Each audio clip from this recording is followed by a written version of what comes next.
All-Star voting in because of that game. Yeah, that's the reason. Because he showed up Beal in that one game. All right, now I found it. Bradley Beal had 47 points. Yep. That game. Yeah, Middleton had 51 points, 10 rebounds, 6 assists. What's defense? I mean, I guess he wasn't too bad on defense. He was getting 10 rebounds. I guarantee you not all of those were...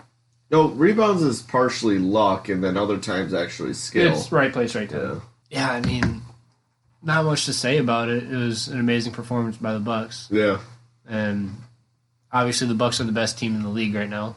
They have been the last 2 years. Something I guess Bucks fans have kind of come to expect them putting up a large amount of points, considering they have scored over 100 points in full season, like straight, since midway through half season, since like towards the end of last season. Is what I'm trying to say. They've put up over 100 points every game, so it's kind of expected of the Bucks to put up points like that, especially with a player like Giannis. Yeah, that's all I really have to say about that. It was a good game. We've kind of already talked about this. Dwayne Dedmon was traded back to the Hawks for, I guess, Alex Len and Jabari Parker. I think it was obviously a good trade because Dwayne Dedmon didn't want to play. No, he wanted out of the Kings. I guess their little hug to Dwayne didn't work out. Yeah, they wanted to reconcile with him. Yeah, that didn't go too well. Yeah, obviously I think it was a good trade. I think it was a great trade on both sides. I get the whole Jabari because they have Bojan and Barnes still. It kind of puts a logjam right there.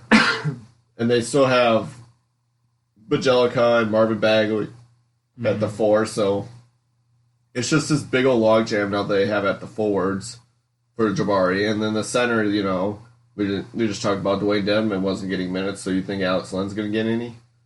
Yeah. So granted, Len's not that much important about minutes, but I just think the Kings didn't get a nice offer. Yeah, they got rid of Dedmon, but...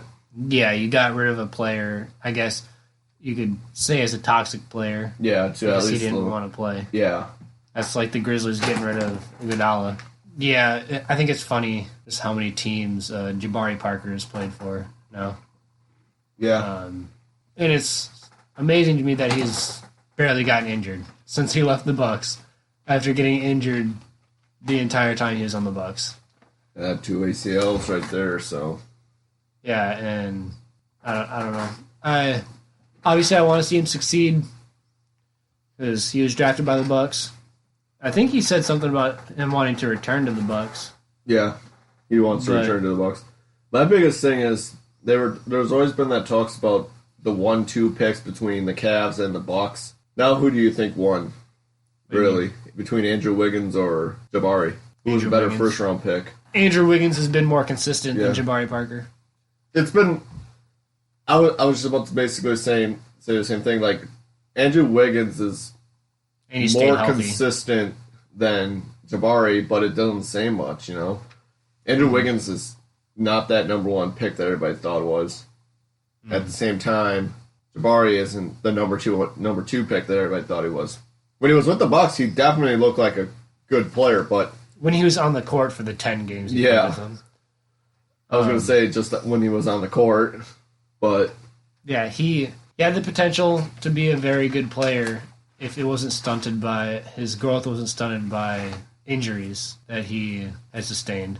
But yeah, Andrew Wiggins has just been able to stay healthier. Yeah, he's still not great, but at least he was able to stay on the court for almost every single game. He hasn't had an actual bad injury. I know he had one 2 years ago where he had a back injury that took him out for like a month, but... Yeah. Not like... He hasn't had an injury like Jabari Parker's injuries where he was out for like 3 whole seasons. Yeah. Yeah, I'd say Andrew Wiggins is a better player. The Hawks definitely won that trade. It gives him nice center depth. I mean, he could possibly even start at center, in reality. And it gives Trae Young a nice passer for a guy who's inside. Trae Young is just insane. Yeah, he is. he started off in college, he was insane. He was draining everything. Then he kind of slowed down, and that kind of transitioned into the NBA too. He's had a really slow start, and lately he's just been insane, like draining everything. Yeah, his first half of his rookie season wasn't great. His second half, he really picked it up. Mm-hmm. Like, I think it was 2 nights ago, he made a shot from the logo. Another one. Yeah. He is literally... He puts almost Curry to shame. Yeah, he's the new Steph Curry. Yeah. He's, like, going to be the standard for three-point shooting. So I think the Hawks could be a good team in the next couple seasons. They definitely got the cornerstones. Yes, and Trae Young and John Collins. Two very young players. Don't they have, like, a guy at the 3 that's young? I can't think of his name. I'm not sure.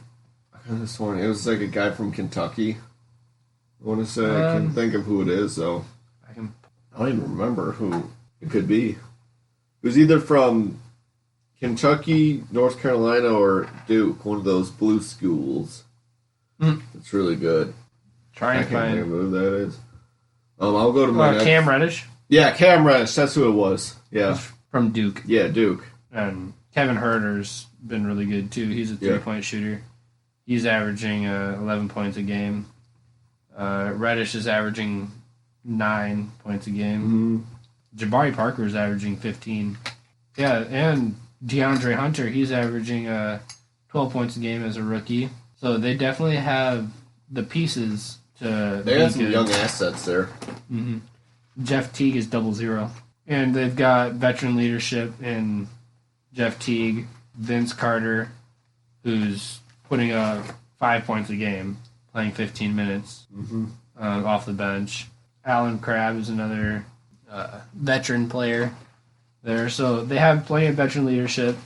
They have a ton of young players there. I can definitely see them being a mid-seed team the next few years. I see them taking an 8 seed next year, at the very least. 6 the most. Yeah, I think they can compete. You want to bring up your next topic?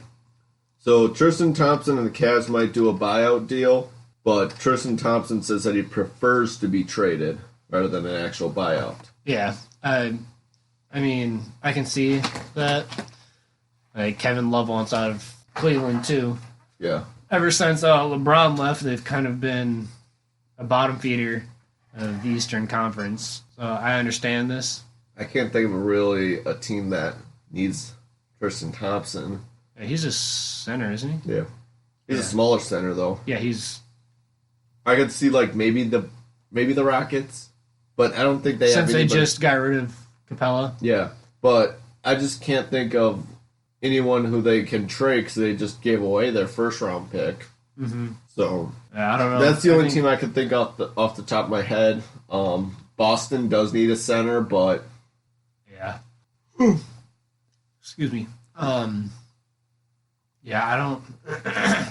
I think he's going to end up getting released, or his contract's going to get bought out. I think it's going to get bought out.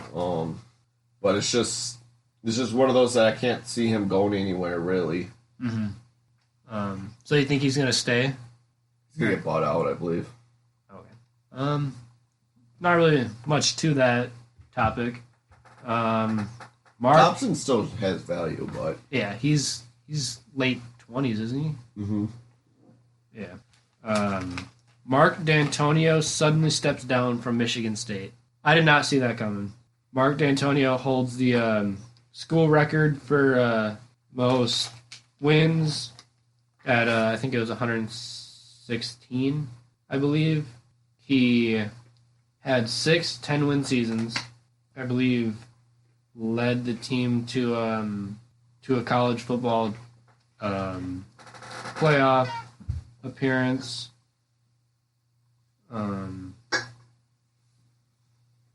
He was probably one of the longest tenured coaches in the Big Ten.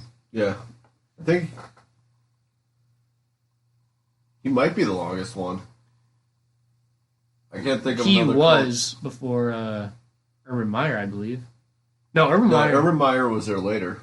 Yeah. Tony was already the coach. Yeah.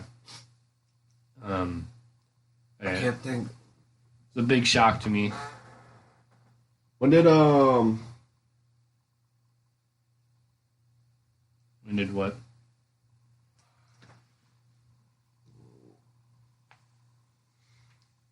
Wait, what team? What? No, never mind. He got released. I was thinking about Fitzgerald, not released, but he was there in like 2012 as the longest tenure.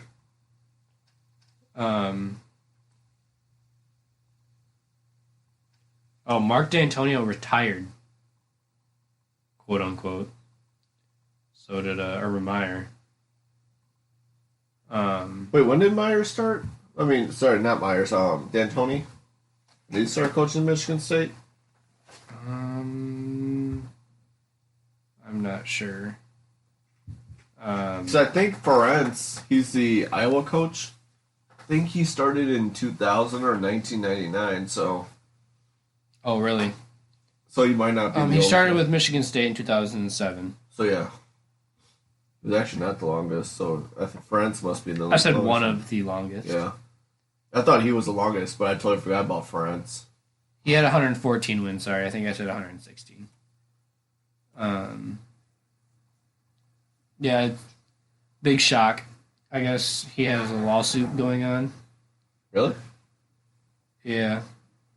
He came out and said that it had no factor in him Stepping down. Yeah.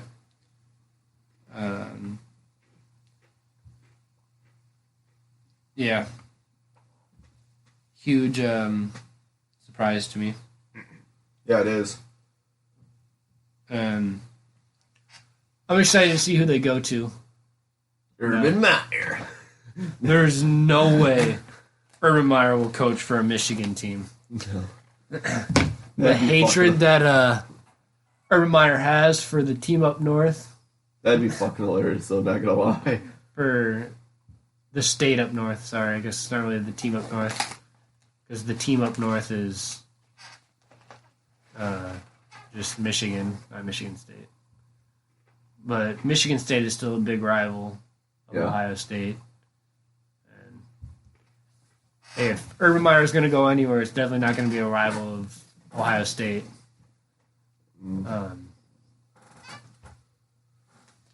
We will offer you $300 million. Nope. No, I'm good. I'll take this $50,000 salary. All right. Next. Angels reportedly trying to acquire Jock Peterson from the Doyers. He did get acquired. You did? Yep. Shortly after the Mookie Betts trade, he was acquired because I saw it and I thought he was part of the trade. I thought it was a 4-team trade. But no, it was a separate trade shortly after the Mookie Betts trade. I have a feeling it had something to do with clearing cap space or I guess there's cap space in the MLB. But you save a little money. Yeah. Because Jock Peterson is an outfielder. That would be a nice lineup, though. Having Jock, Trout, Cody Bellinger. Trout, and Bellinger. Oh, I thought you were talking about the Dodgers. I'm talking about not Dodgers. Why did I even say Bellinger? I was thinking Dodgers lineup. No, but Trout, Peterson, and Ohtani. Yeah. That is a really nice. And Rendon. Oh yeah, that's with the Angels now too. Yeah. And Joe Madden is the manager for the Angels now. So I think the Angels might actually compete again this season. They're going to be definitely. Who's in their division? AL West, so the Astros, Rangers, Athletics. That's a stacked division. Texas Rangers are going to be garbage. The Athletics, I can see them getting 85 wins. I mean, the Athletics have flown under the radar the last 3 years. Yeah. And have been one of the top teams in the league. Very quietly. They made the playoffs this year. They have the last 3 years. Yeah.